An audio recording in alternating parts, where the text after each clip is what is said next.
નમસ્કાર છોકરાઓ, મજામાં? ચાલો હમણાં 13 તારીખે જે એક્ઝામ લેવાય ને એનું આપણે માનસિક અભિયોગ્યતા કસોટી વાળું જે હતું એનું સોલ્યુશન કર્યું હતું. સોલ્યુશન થોડું બાકી રહી ગયું. કયું બાકી રહી ગયું હોય? તો કે ભાગ 2 અંકગણિત કસોટીનું બાકી હતું. હવે તમે આજે ચેક કરી લેજો તમારા કેટલા દાખલા સાચા પડે છે. જો તમારે 10 દાખલા સાચા પડે, 20 પ્રશ્નો છે એમાંથી 10 સાચા પડે તો તમારી કક્ષાએ સારી બાબત છે.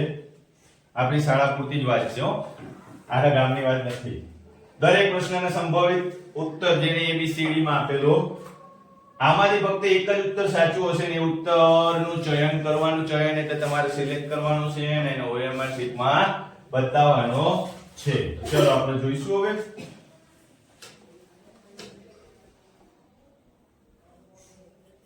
પ્રશ્ન નંબર 1. ચલો જોડે જોડે ગણજો, ફટાફટ ગણજો. કોણ આવડે છે મને કહેજો, અને જેને જવાબ આવી જાય ને ફટાફટ બોલજો, અવાજ ના કરતા. 41મો પ્રશ્ન એવો પૂછ્યો છે કે ભાઈ 0.2 અને 0.3 જો કરવાનું આવું કીધું છે તમને. 0.2 અને 0.03 નું ગુણનફળ. વિનોદ, ગુણાકાર તો બધાને આવડે જ છે, તોય ખોટું ક્લિક કરીને આવશે, તોય ખોટું જવાબ ચયન કરશે. કેવી રીતે કરીશું કયો? બધાને ગુણાકાર આવડે. આની જગ્યાએ હું તમને એમ કહું કે 2 ગુણ્યા 3 કેટલો જવાબ આવે? કયો હેડ 2 ગુણ્યા 3 કેટલો જવાબ આવે? 6. તો જવાબ 2 ગુણ્યા 3 જ છે ને. પણ આગળ પોઈન્ટમાં 1 2 3 1 આ 2 અને 3 પોઈન્ટ કરે અહીંયા 0 મૂકી દો એટલે કેટલો જવાબ આવશે? 0.006. બસ આટલું જ કરવાનું છે. જો ગુણાકાર આવડતા રહે પણ આ તોય આ જવાબ ખોટો પડે. કેમ? તો કે ઉતાવળ કરીએ ને. કયો જવાબ આવશે? જવાબ B. એનાથી સહેલો દાખલો છે, બાકી બધા સહેલા છે, આ એક જ અઘરો હતો. ચલો 42. સરસ મજાનો ટોપિક છે અવિભાજ્ય સંખ્યાઓ. તમને 1 થી 100 સુધીની અવિભાજ્ય સંખ્યાઓ કરાયેલી જ છે. ના કરાયેલી હોય તો આપણે જૂના વિડિયો જોઈ લો. બરોબર? 1 થી ને 11 ની વચ્ચે કીધું છે. 11 ને ગણી લેવાની નથી. વચ્ચે એટલે બીજું 3 7 સોરી 2 3 5 અને 7 આટલી જ છે અવિભાજ્ય સંખ્યા જેના બે જ ગુણનખંડ હોય, 1 અને 1 પોતે. આ બે જ ગુણનખંડ હોય એવી જ અવિભાજ્ય સંખ્યા કહેવાય. 1 અને 3, 1 અને 5, 1 અને 7. એનો મતલબ શું થયો? આ બધા અંકો એકના ઘડિયામાં જ આવશે અને એમના પોતાના ઘડિયામાં જ આવશે, બાકી ક્યાં આવશે નહીં. એટલે જવાબ કેટલો થશે? 1 2 3 અને 4. એનો જવાબ પણ B છે ને. એનાથી સહેલો. ચલો આગળ જોઈએ, થોડો ઝડપથી કરીશું. 43મો પ્રશ્નમાં એવું પૂછ્યું હતું કે ભાઈ 20 અને 30 આનું મોટું સવર્ગગત. સવર્ગગત એટલે સમાન. જો થોડા શબ્દો અટપટા મૂક્યા છે. સવર્ગગત એટલે કે સમાન ગુણનખંડ કોને કહીશું? અવયવ ગણવો પડે ને. 1 ના ઘડિયામાં આવશે 20, 2 ના ઘડિયામાં આવે, 3 ના ઘડિયામાં ના આવે, 4 ના આવે, 5 ના આવશે, 10 ના આવે, 6 7 8 9 માં ના આવે, 20 10 માં આવશે. પછી જોજો 20 માં જ આવશે સીધું. પછી એક ઘડિયામાં ના આવે. 30 નો ઘડિયો 1 ના ઘડિયામાં, 2 માં, 3 માં, 4 માં ના આવે, 5 6 માં આવશે, 7 8 9 માં નહીં આવે, 10 માં આવશે, 11 12 13 14 માં નહીં આવે, 15 માં આવશે, પછી 16 17 18 19 20 21 22 23 24 25 26 27 28 29 સીધું 30 માં આવશે. સમજ પડી? આટલું ફાસ્ટ તમને ખબર પડે. તો સૌથી મોટો ગુણનખંડ જો સરખા, એક આ છે, આ છે, આ પણ આ પછી આ 5 5 2 2 1 1 6 આ બધા નથી, 20 નથી. સૌથી મોટો ગુણનખંડ કયો છે ભાઈ? 10. જવાબ કયો આવશે? C એટલે 10. તમારે આ પ્રશ્નોના જવાબો આ રીતે કરવાના છે. તમને હંમેશા કહું છું ગુણનખંડ એટલે અવયવ પાડવાનું શીખો. અવયવ પાડતા રહો, ઘડિયા શીખો. જો દરેક જગ્યાએ હું ઘડિયા જ બોલીશ. કયા ઘડિયામાં આવે છે, કયા ઘડિયામાં આવે છે, તમારે થોડું ફાસ્ટલી વિચારી લેવાનું કયા ઘડિયામાં આવે છે. બરોબર. ચલો, નિમ્ન અંકોને સરળ કરવાની પ્રાપ્ત થાય. જોજો અહીંયા ધ્યાન રાખજો ખાસ ભાઈ, ભૂલ ના થાય. આ સરવાળો છે, આ સરવાળો છે ને આ બાદબાકી છે. મતલબ 6.082 નો સરવાળો કરો. કોની જોડે? તો કે 60.82 જોડે. પછી 608.2 આ બધાનો સરવાળો કરો. ચલો કરી નાખીએ. 2 10 વધી 1 10 ને 1 11 વધી 1 14 ને 15 વધી 1 7 અને 6. જો સીધું 675 જુઓ ને એટલે તમારે બે ઓપ્શન આપેલા છે 675 વાળા. 675 102 અહીંયા આપેલું છે. એટલે આપણે સીધું શું કરીએ? ક્લિક કરી દઈએ. પણ એ ક્લિક કરવાનો નથી.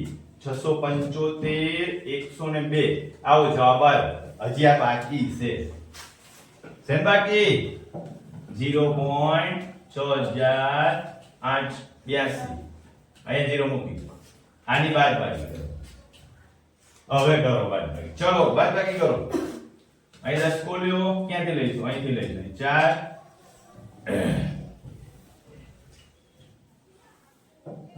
અહીંયા 9 9 9 દસકો ક્યાંથી લીધો તો? અહીં. જો 10 માંથી 2 જાય તો 8, 9 માંથી 8 જાય તો 3, 9 માંથી 6 જાય તો 49 વાળો જવાબ સિલેક્ટ કરી નાખો.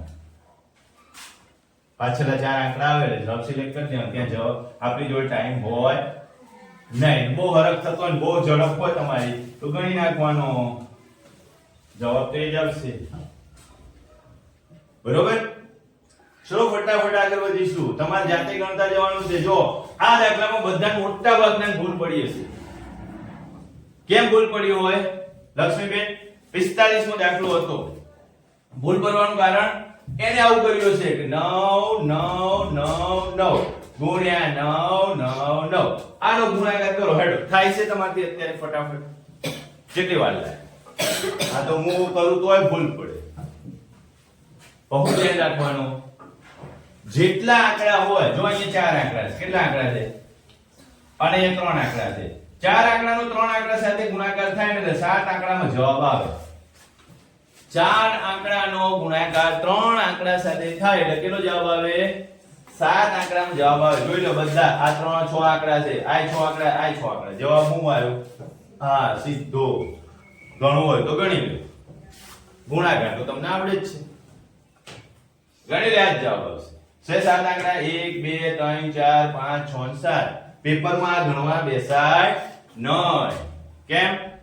તો કે ત્યાં ટાઈમ ખૂટે. તમારે ટાઈમ ના ખૂટે એવો આપણે પ્રયત્ન કરવાનો હોય. બરોબર ને? તો ચલો ત્યાં ગણવા બેસવાનો નથી. 64 ના જો આ વખતે થોડું ભારણ અવયવો ઉપર મૂક્યું છે ને. 64 ના બધા આપણે અવયવો પાડવાના. 64 ના બધા 32 ના ઘડિયામાં આવે 64, 16 ના ઘડિયામાં 32 આવશે, 8 ના ઘડિયામાં 16 આવશે, 4 ના ઘડિયામાં 2 ના ઘડિયામાં અને છેલ્લે 1. કેટલા આયા ગુણનખંડ? તો કે 1 + 2 + 4 + 8 + 16 + 32 + 64. જો 64 તો આવશે જ. હવે ગણતરી કરો. 16 ને 4 20, 8 ને 2 40, 40 20 60, 60 ને 3 63 + 64 127. કેટલો જવાબ આવ્યો? 63 + 64 એટલે 127. શું કર્યું મેં? આ 4 લીધા ને આ 16 લીધા. 16 ને 4 20, આ 32 લીધા ને 8 લીધા એ 40, 40 20 60 ને 64 તો છે. અને અહીંયા 3 60 ને 3 63 + 64, 64 તો છે જ. બરોબર. એટલે જવાબ શું આવશે? 127. મારાથી પહેલા જવાબ આવી જાય તો બોલવાની છૂટ છે હો ભાઈ. બોલજો તમતા, ગભરાતા નહીં. 47 મો દાખલો. ભાગાકાર આપેલું છે અહીંયા. ભાગાકાર આપે ને એટલે ઉલટું કરી દેવાનું, એનો વિરોધી લઈ લેવાનું, કઈ ગભરાવાનું નહીં. અશોક એટલે આ બધું ઉડી જશે. ઉડી જાય તો એકલો જ વધે. અહીંયા ગુણાકાર હોય ભાગાકાર કરી નાખ્યો પહેલા, પછી ગુણાકાર કરવાનો. તો ગુણાકાર કરો અને પછી છેલ્લે સરવાળો, પછી બાદબાકી કરો. બરોબર. હવે 2 2 2 4 4 ને 3 5 × 7 7 ભાગ્યા 2. કેટલો જવાબ આવશે? 7 ભાગ્યા 2. બરોબર. ચલો આગળ વધીએ.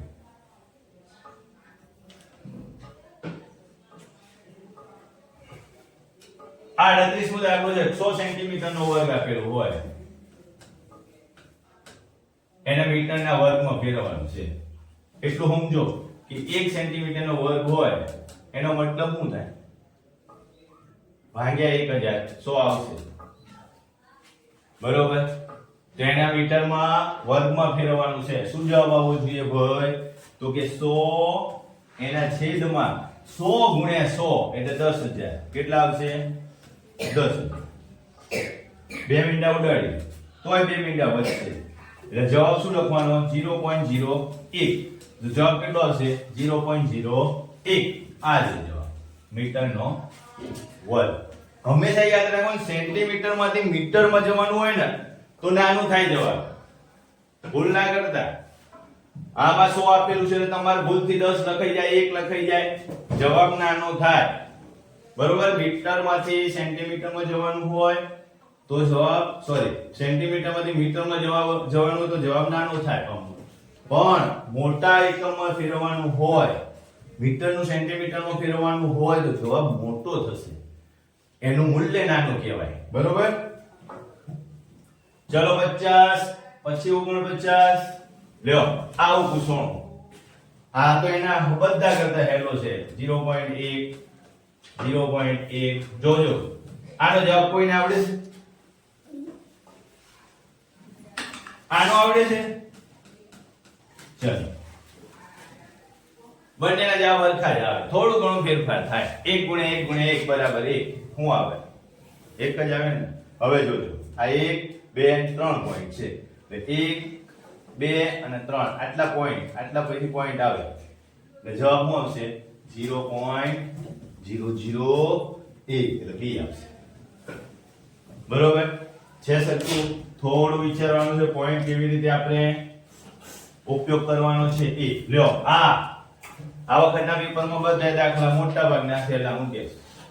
આ 99 આમ છે 9 9 9 ભાગ્યા નીચે 3 મીંડા. 3 મીંડા એટલે 3 પોઈન્ટ કાપવાના. પોઈન્ટ કાપો એટલે અહીંયા આવશે 0. આવશે 0.999. આગળ 0.238 છે. આ સાંભળો, જો અવિભાજ્ય સ્વરૂપમાં ફેરવવાનું છે. તો જો 238 લખી નાખો. 3 પોઈન્ટ પછી 3 છે તો એકડા પછી 3 મીંડા મૂકી. હવે 2 વડે 119 ગુણ્યા 2 અને 500 ગુણ્યા 2 અવિભાજ્ય. આ ઉડી ગયું. હવે ભાગ ચાલે નહીં તો શું જવાબ આવશે? 119 ભાગ્યા 500. તો આ પહેલું જ છે 119 ભાગ્યા 500 છે. એના સ્વરૂપમાં ફેરફાર કરવાનો છે વનિતાબેન. શેમાં ફેરફાર કરવાનો? સ્વરૂપમાં. સ્વરૂપમાં ફેરફાર કરીને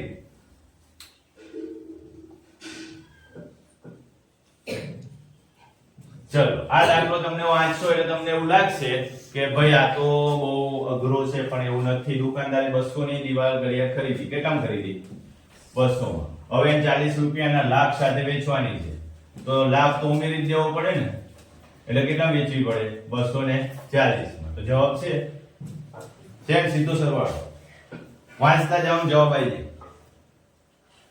છે ફટાફટ. પણ આપણે તો વાંચવાનું વાંચીએ તો આ તો કેમ ગણવાનું?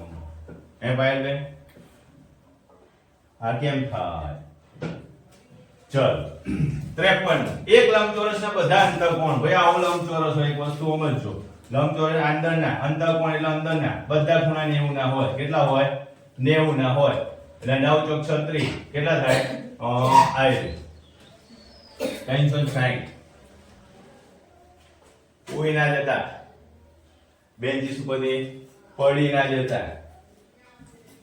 કેટલું થાય અંતઃકોણનો માપ? 360. ચલો 54મો પ્રશ્ન છે. 115 પરિવાર છે. આમાં 115 પરિવાર ગોઠવેલા છે આલેખમાં, અંકિત કરવામાં આવેલા પ્રત્યેક પરિવારમાં કેટલા બાળકો છે તે અંકોને આલેખ દ્વારા દર્શાવવામાં આવેલું છે. તો બાર ગ્રાફમાં એટલે કે આલેખમાં જે પરિવારની સંખ્યા છે એમાંથી બાળકો 0 માં આવતા હોય ને એટલા તેવા કુલ કેટલા પરિવાર છે કે જે આમાં નથી. એવી રીતે જવાબ લખવાનો બેન. આ કેટલા પરિવાર છે? આ 20 છે. અહીંયા કેટલા છે? 20.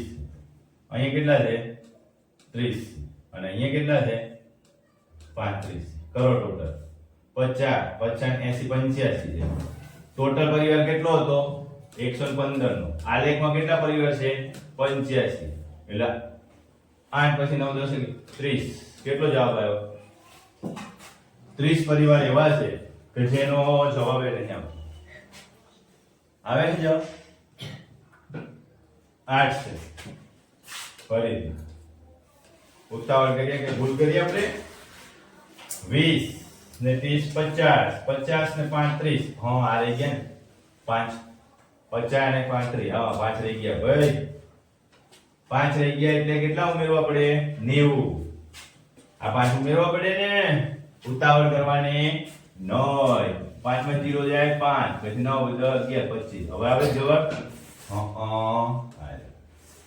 કેટલો જવાબ આવશે? 25 પરિવારો જે એવા છે કે આ 12 ગ્રાફમાં નથી. કેટલા પરિવાર છે? ખાલી 90 જ પરિવાર છે. બરોબર. થોડું સ્પીડ ઓછી રાખજો, બહુ ઝડપ ના કરજો. ચાલો એક પૂર્ણ કોણ બરાબર પૂર્ણ કોણ એટલે કેટલા થાય? 360. પૂર્ણ કોણ એટલે પૂરેપૂરું સર્કલ. કેટલું થાય? 360. કેટલા આવશે? લંબકોણ કેટલો હોય? એક લંબકોણ. જો લંબકોણ કોને કહેવાય? આને. આ લંબકોણ છે એટલે કાટખૂણો હોય ને, એક કાટખૂણો એટલે લંબકોણ થાય. તો 360 ભાગ્યા 90 કરવા પડે. કેટલા કરવા પડે? 360 ભાગ્યા 90 એટલે 9 ચોક 36. કેટલા થાય? 4 વડે ભાગ ચાલે. બરોબર. કેટલા વડે ભાગ ચાલે? 4 વડે. કેટલો જવાબ આવશે? 4 લંબ કોણ. આ થોડો વિચાર માંગે એવો હતો, પણ જો કે ભૂમિતિમાં જેને ખૂણાનું ને એનું માપનું ને એનું વ્યવસ્થિત અભ્યાસ કર્યો હોય એના આવડશે. અશોક અહીંયા ધ્યાન રાખ. એક બોક્સ છે, 500 ઈંડા છે. બરોબર. તેમાંથી 3/25 કેટલા ઈંડા લાવ્યો તો? 500. એમાંથી 3/25 ભાંગી ગયા. એમાં તૂટેલા જ નીકળ્યા. તૂટેલા નીકળ્યા એટલે 25 દુ 50 એટલે 20. કેટલા તૂટેલા નીકળ્યા ભાઈ? 60. 20 તરી 60 એટલે 500 માંથી એના જોડે કેટલા વધ્યા? 60 બાદ કરી દો એટલે 440. 440 વધ્યા. 60 એમને એમ તૂટી ગયા. હવે 1/5 મહેમાનો માટે રાખી દીધા. કેટલો ભાગ રાખી દીધો? આમાંથી 1/, આમાંથી નહીં, 500 માંથી 1/5 મહેમાનો માટે રાખી દીધા. એટલે 5 દાન આ 0 તો છે એટલે 100 એકા 100 ઈંડા એને પહેલેથી જ મહેમાનો માટે રાખી દીધા ને. બરોબર. તો હવે એની જોડે કેટલા વધ્યા ભાઈ? તો ઈંડા વધેલી સંખ્યા કેટલી? 440 હતા, 60 ફૂટી ગયા. 440 વધ્યા, 100 કાઢી લીધા. તો 440 માંથી 100 કાઢો તો કેટલા વધે? 340. કેટલા વધે? 340. તો એ સાચો જવાબ એ છે 340 વાળો. ચલો 57મો પ્રશ્ન છે કે એક પંચભુજ આવું હોય. જો કલ્પના કરો એટલે તરત મગજમાં આવવું જોઈએ. પંચભુજ, 5 ભુજા વાળો. આની 80 છે. શું છે? આની પરિમિતિ એટલે આ એ બધાનો સરવાળો 80 છે. પણ 4 ભુજા, આ 1 2 3 અને 4 ભુજાઓનો યોગ, લંબાઈનો યોગ 63 છે. કેટલો છે? 63. તો આ એકનું બાજુનું માપ કેટલું હશે એવું કહે છે. તો આ બેની બાદબાકી કરી નાખો એટલે કેટલો જવાબ આવે? 17. કેટલો જવાબ આવે? 17 છે. આમાં સરવાળાની બાદબાકી છે. સરવાળા બાદબાકી ગુણાકાર, ઘડિયા, અવયવો પાડો, અને શું હતું બીજું કઈ હતું પેપરમાં? હવે ખાલી ગણિત એક કે બે દાખલા બાકી છે. જો એમાંય બતાવી દઉં તમને.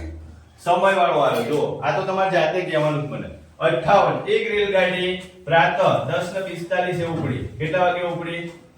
10:45 પછી 1 કલાક થાય તો 11:45 કહેવાય. બીજો કલાક થાય ત્યારે 12:45 પછી 1:45 2:45 પહોંચી ગઈ છે 3:30 એટલે 3:45 નહીં પહોંચી જવાનું. બરોબર. હવે આમાં 15 મિનિટ ઉમેરો એટલે 3 વાગે અને બીજા 30 મિનિટ એટલે 45 મિનિટ છે. એટલે વધારાનો સમય કેટલો? 45 મિનિટ. 1 2 3 અને 4 એટલે 4 કલાક. આ 4 કલાક થયા ને ટોટલ. કેટલા કલાક થયા? 4 કલાક. અને આ કેટલા થયા? 45 મિનિટ. તો જવાબ આવશે 4 કલાક 45 મિનિટ વાળો. કેટલો સમય લીધો એને ટ્રેનમાં? 4 કલાક અને 45 મિનિટ. 10:45 એ ઉપડ્યો તો 3:30 એ ઉતરી ગયો એટલો સમય ગણ્યો તેને સમય 4:45 થઈ. ચલો 59 અત્યાર સુધીનું સૌથી સહેલું ગણિતનું પેપર છે. જો તમારે 10 જ પ્રશ્નો સાચા પડે તો મેરિટમાં ક્યારે આવો નહીં. બધાય સાચા પડવા જોઈએ. 1500 રૂપિયાના સફરજન ખરીદ્યા. કેટલા રૂપિયાના ખરીદ્યા ભાઈ? હવે દુકાન પર લાવવા માટે ખરીદી તો લીધા પણ દુકાન પર પહોંચાડવું તો પડશે ને. એનો બીજો ખર્ચ એને 100 રૂપિયા થયા. એટલે કેટલો થયો? 1600 રૂપિયા. ટોટલ ખર્ચો સફરજનનો કેટલો થયો? 1600 રૂપિયા. હવે એક દુકાનદાર હોશિયાર છે. વેચ્યા કેટલામાં? 2236 માં વેચ્યા. લાવ્યો તો કેટલામાં? 1600 માં. આ અહીંયા બાદબાકી છે ને. સરવાળો અને બાદબાકી છે કે વધારાનું સમજવાનું છે ખાલી. 6 3 10 માંથી 6 જાય તો 4 ને 2 6 કેટલો જવાબ આવશે? 636. આ રહ્યું બી. જવાબ કયો આવ્યો? બી 636. છેલ્લો દાખલો છે. કયો હેડો મને ફટાફટ. આ બેનો સરવાળો કરો. જોઈને જ કહી દો. આ બેનો સરવાળો કરો. કેટલો થાય? 12 નો બગડો 16 170 172 58394 માંથી 172 બાદ કરો. હેડો ફટાફટ કરો. બાદ કરો. જોજો અહીંયા જવાબ નથી ખબર એટલે x મૂકી દેવાનો. x ના ગુણાકારમાં છે. અહીંયા સરવાળામાં છે. બાદબાકીમાં છે. આની બાદબાકી કરો એટલે 58 58 તો આવશે. 4 માંથી 2 જાય તો 2 9 માંથી 7 જાય તો 2 3 માંથી 1 જાય તો 2. આ જવાબ આવશે 58222. એ 58222 પેલ બાજુ મોકલો અથવા 86 ના બાજુ મોકલો. આ x છે ગુણાકારમાં છે. આ 86 ગુણાકારમાં છે. આ બાજુ જાય તો ભાગાકારમાં એટલે 58200 ભાગ્યા 86 આવું કરવું પડે. તો જો બધામાં જવાબ આપેલા છે નીચે. કોઈ બુદ્ધિ કોઈ ટેન્શન લેવાની જરૂર નથી. ચલો ભાઈ 86 ગુણાકારમાં છે. આ બાજુ જશે તો ભાગાકારમાં આવશે એટલે શું થશે? 58222 ભાગ્યા 86. શું થશે? 58222 ભાગ્યા 86. જવાબમાં જોઈને ખબર પડે 6 વડે ભાગ ચાલે છે. થયો 36 બધી 3 6 8 48 3 51. 10 માંથી અહીં સાતરો થાય. 10 માંથી 6 જાય તો 4 ને 2 6 7 માંથી 2 જાય તો જો 6 આવે. બરોબર. અહીં બગડો ઉતાર. ચલો હવે બગડો આવવો જોઈએ તો 7 વડે ગુણો તો જ બગડો આવે. 6 * 7 = 45 બધી 4 6 7 8 56 ને 4 60. કેટલું આવ્યું? 6. અહીંયા 0. આ બગડો ઉતાર. પાછું 7 વડે કરો એટલે 602 આવી ગયા. શું જવાબ આવ્યો? 670. ભાગાકાર થાય ને એવા દાખલા આપે છે. ના થાય તો તમારે અહીંથી જ આંકડા ઉઠાવવાના છે. ઘડિયા તો તમને શીખવાડે જ છે. ગુણાકાર કરવાનો મનમાં 86 નો ઘડિયો ને લખવા બેહો તો મોડું થાય. એવું કરવાનું નથી. ડાયરેક્ટ જ ત્યાંથી જ આંકડા ઉઠાવવાના. ક્યાંથી આંકડા ઉઠાયા મેં? ઉપરથી જ ઉઠાવવાના. એકમનો અંક જોતું જવાનું. બગડો આવવો જોઈએ. 8 વડે ગુણાકાર કર્યો તો સીધો અહીંયા ખબર પડી ગઈ કે 8 વાળો તો જવાબ જ નહીં આવતા. અહીંયા બીજા સ્ટેપમાં જ ખબર પડી ગઈ. એટલે આ બેમાંથી એક જવાબ આવે. બરોબર છે. એકમનો અંક બગડો વધ્યો છે તો એમાં કઈ કરવાની જરૂર જ નહીં. 7 સાથે ગુણાકાર કરો ને તો જ બગડો વધે, એટલે એમાં પણ ચિંતા કરવાની જરૂર નથી. હવે મને કહેજો થોડી વાર પછી, તમે જવાબો ચેક કરી લો અને પછી મને કહેજો કે તમે જે પરીક્ષા આપીને આયા એમાંથી કેટલા દાખલા સાચા પડ્યા, કેટલા પ્રશ્નો સાચા પડ્યા. ઓકે બાળકો, આવજો.